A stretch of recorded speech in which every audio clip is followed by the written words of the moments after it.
Hi hello అందరికీ నమస్కారం. Welcome back to Madhurimalu. ఇంకా ఎవరైనా మన ఛానల్ని సబ్స్క్రైబ్ చేసుకొని ఉండకపోతే ప్లీజ్ ఇప్పుడే సబ్స్క్రైబ్ చేసుకోండి. ఇక లేట్ చేయకుండా మన స్టోరీలోకి వెళ్ళిపోదామా? ఉంటా నీ జతగా ఎపిసోడ్ 5. ఆ మాటకి రిషి వైపు సీరియస్గా చూశాడు అర్జున్. ఓకే ఓకే, నువ్వు చాలా కోపంగా ఉన్నావని అర్థమవుతుంది. ఐఎమ్ లీవింగ్ అంటూ అక్కడి నుంచి వెళ్ళిపోయాడు రిషి.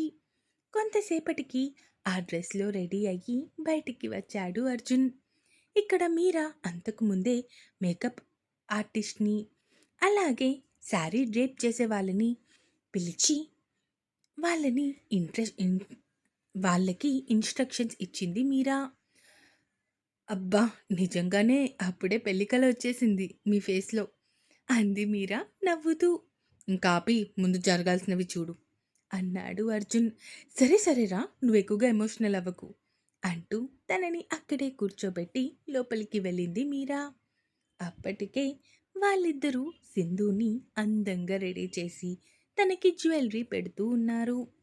నిజంగా చాలా బాగా రెడీ చేశారు తనని అంటూ వాళ్ళ వైపు నవ్వుతూ చూస్తూ చెప్పింది మీరా.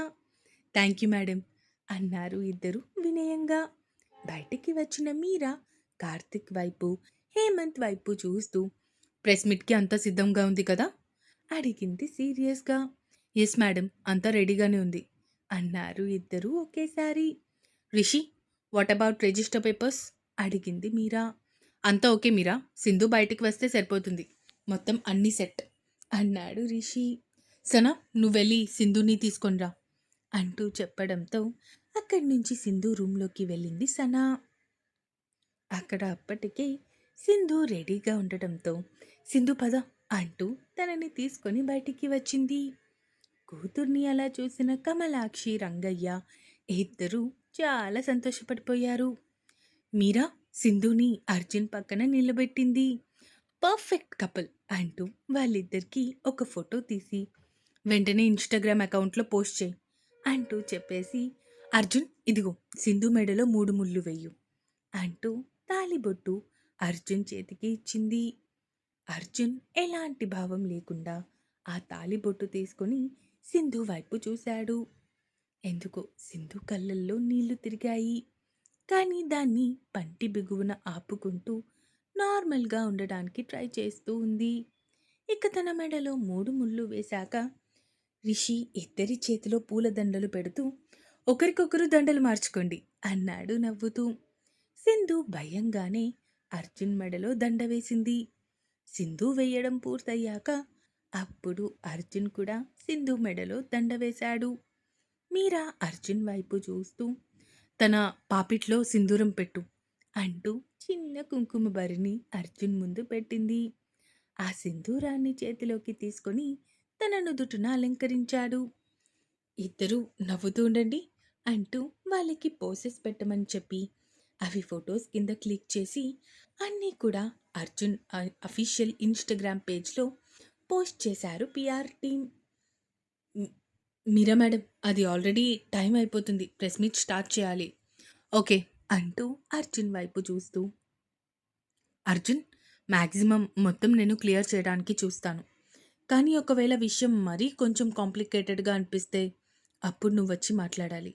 అండ్ గుర్తుపెట్టుకో, నువ్వు మాట్లాడే ప్రతి మాట, అక్కడ నీ ఎక్స్ప్రెషన్స్ అన్నీ కూడా రాబోయే నీ ఫ్యూచర్కి ఖచ్చితంగా రిఫ్లెక్ట్ అవుతాయి.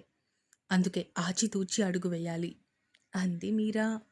ఓకే యుగో అంటూ మీరాని అక్కడి నుంచి పంపించాడు అర్జున్. మీరాతో పాటే హేమంత్, రిషి కూడా అక్కడికి వెళ్ళారు. మార్నింగ్ నుంచి అర్జున్ గారి మీద ఏవైతే ఆర్టికల్స్ అండ్ న్యూస్ పబ్లిష్ అవుతుందో వాటిని మేము పూర్తిగా ఖండిస్తున్నాము. అండ్ మోర్ ఓవర్, వాళ్ళ మధ్య ఏదో ఇల్లీగల్ అఫైర్ ఉంది అన్నట్టు ప్రొజెక్ట్ చేస్తున్నారు కదా, విచ్ ఈస్ టోటలీ అన్ఫేర్ అంది మీరా. మరి అర్జున్ గారు ఆ రూమ్లో ఎందుకున్నట్టు? అర్జున్ గారితో పాటు ఉన్న ఆ అమ్మాయి ఆ టైంలో అక్కడేం చేస్తున్నట్టు అడిగారు కొంతమంది రిపోర్టర్స్. యుసి, ప్రతి ఒక్కరికి పర్సనల్ లైఫ్ అంటూ ఉంటుంది. And they both are in relationship. మీరు ఆల్రెడీ చెక్ చేసుకుని ఉంటారు. ఇందాకే కొద్దిసేపటి క్రితమే వాళ్ళిద్దరూ అఫీషియల్గా వైఫ్ అండ్ హస్బెండ్గా మారిపోయారు. ఇప్పుడు వాళ్ళ గురించి ఏదైనా నెగటివ్గా మీరు ప్రొజెక్ట్ చేయాలి అనుకున్నా, లేదంటే వాళ్ళ మీద చెడుగా ఆర్టికల్స్ వేసినా మేము మీద మేము మీ మీద లీగల్‌గా యాక్షన్ తీసుకోవాల్సొస్తుంది. అండ్ పరువు నష్టం దావా కూడా వేస్తాము.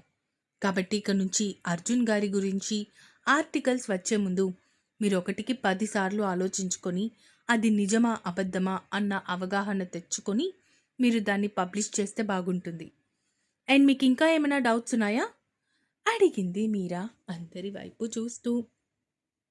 ఒకరి మొహాలు ఒకరు చూసుకుంటూ సైలెంట్‌గా ఉండిపోయారే తప్ప ఏమీ మాట్లాడకపోవడంతో ఓకే. ఇక్కడితో క్లోజ్ చేస్తున్నాను అంటూ లేచి అక్కడి నుంచి వెళ్ళిపోయింది మీరా. తన వెనకే వెళ్ళిపోయారు రిషి వాళ్ళు కూడా. హమ్మయ్య! కంగారు పడిపోయాను కానీ చాలా ఈజీగానే అయిపోయింది అంది మీరా అర్జున్ వైపు చూస్తూ. మీరా అమ్మ ఫోన్ చేసింది. వి హావ్ టు లీవ్ అన్నాడు అర్జున్. అర్జున్ నువ్వు సింధుని తీసుకొని వెళ్ళు. మాకిక్కడ ఇంకొక 2 డేస్ పనులు ఉన్నాయి. అవి చూసుకొని మేము వస్తాము అంది మీరా. అదేంటి మీకింకా ఇక్కడ ఏం పనులున్నాయి? అదే అంకుల్‌కి సెటిల్ చేయాల్సినవి చేయాలి. అందుకే అవి చూసుకొని రేపు అయితే రేపు, లేదంటే ఎల్లుండి బయలుదేరుతాము. అర్థమైందా? ఆంటీ ఫోన్ చేస్తున్నారు కాబట్టి నువ్వు సింధుని తీసుకొని స్టార్ట్ అవ్వు అంటూ చెప్పడంతో ఇక భార్యని తీసుకొని స్టార్ట్ అవ్వాలి అని ఫిక్స్ అయ్యాడు అర్జున్. సింధు తన తల్లిదండ్రుల వైపు చూస్తూ ఉంది. వాళ్ళు కూడా సింధు వైపు చూస్తూ ఉన్నారు కంటి నిండా నీళ్లతో. డాడీ మీరు మీ ఆరోగ్యం చూసుకోండి. అమ్మ నువ్వు టైంకి తింటూ ఉండు. చెల్లిని తమ్ముణ్ణి జాగ్రత్తగా చూసుకోండి అంది సింధు ఏడుస్తూ. వాళ్ళు కూడా కూతురికి భారంగా వీడ్కోలు పలికారు. కార్లో స్టార్ట్ అయ్యారు ఇద్దరు. అసలు నా గురించి ఏం తెలుసు నీకు? అడిగాడు అర్జున్ కార్ డ్రైవ్ చేస్తూనే. నాకు మీ గురించి అయితే ఏం తెలీదు. ఈవెన్ మీరు చాలా పెద్ద సింగర్ అని కూడా తెలీదు. అంటే మీ పేరు విన్నాను. నా ఫ్రెండ్స్ మీ సాంగ్స్ వింటూ ఉంటారు. కానీ నాకంతగా మీ గురించి తెలీదు అంది సింధు.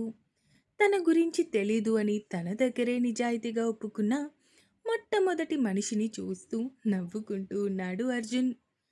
నేనెవరో తెలీదు అని నా దగ్గర చెప్తున్నావా? క్రేజీ యు ఆర్ అన్నాడు అర్జున్. అంటే ఇప్పుడు లోకంలో ఉన్నవాళ్ళు అందరికీ తెలియాలి అని లేదు కదా! అండి నిన్న నైట్ ఈ టైంకి నేనెవరో మీకు కూడా తెలీదు. కానీ ఈరోజు మన మధ్య ఒక బంధం ఏర్పడిపోయింది.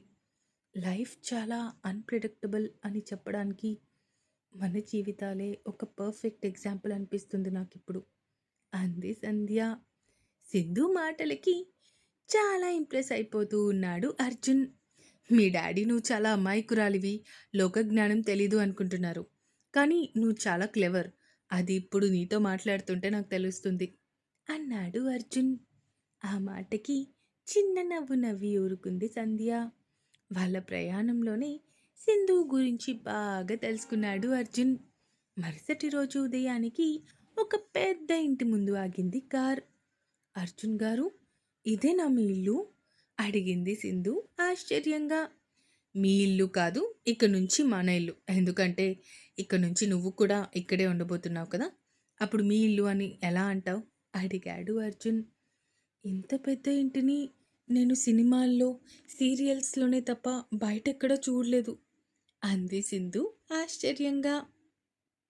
భార్య ప్రవర్తనకి నవ్వుకొని పద లోపలింకా చాలా బావుంటుంది అంటూ భార్య చేతిని పట్టుకొని ఇంటి గుమ్మం దగ్గరికి తీసుకొని వచ్చాడు.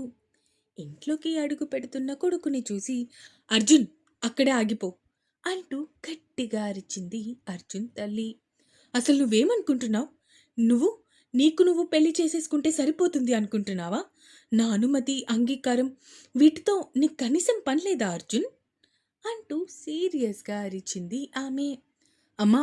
అది అనుకోని పరిస్థితుల్లో అంటూ ఉండగానే ఏంటి అనుకోని పరిస్థితుల్లో?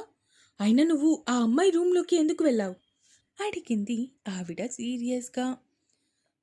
అమ్మా! నేనేది కూడా కావాలని చేసింది కాదు. ఆ టైంకి అది అలా జరిగిపోయింది అంతే. జరిగిన దాంట్లో నా తప్పేమీ లేదు అన్నాడు అర్జున్ తనని తాను ప్రొటెక్ట్ చేసుకుంటూ. నువ్వు ఎన్నైనా చెప్పు. అసలు ఇలాంటి ఒక లేనింటి నుంచి వచ్చిన అమ్మాయిని నేను నా కోడలుగా ఎలా యాక్సెప్ట్ చేస్తాను అని నువ్వనుకుంటున్నావు? అంటూ మొహం మీదే తలుపులు వేసేసింది ఆమె. సింధు! సింధు! అంటూ తనని కదుపుతూ ఉన్నాడు అర్జున్. ఏమైంది? అంతలా ఏం ఆలోచిస్తున్నావు నువ్వు? అడిగాడు అర్జున్ భార్య వైపు చూస్తూ. ఏం లేదు. నాకు భయంగా ఉంది. అంది సింధు అర్జున్ చేతిని గట్టిగా పట్టుకుంటూ. ఎందుకు?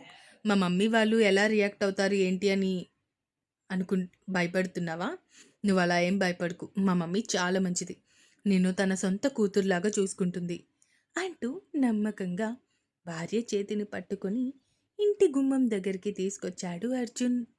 ఇంట్లోకి అడుగు పెడుతున్న అర్జున్ సింధుని చూస్తూ ఆగండి అంటూ ఒక్కసారిగా గట్టిగా అరిచింది జగదీశ్వరీదేవి. ఇంకా ఉంది. ఈ ఎపిసోడ్ ఎలా అనిపించిందో కామెంట్స్ రూపంలో తెలియజేస్తారు అని కోరుకుంటున్నాను. అలాగే సబ్స్క్రైబ్ చేసుకోకపోతే ప్లీజ్ ఇప్పుడే సబ్స్క్రైబ్ చేసేసుకోండి. ఇక ఉంటాను. Bye bye.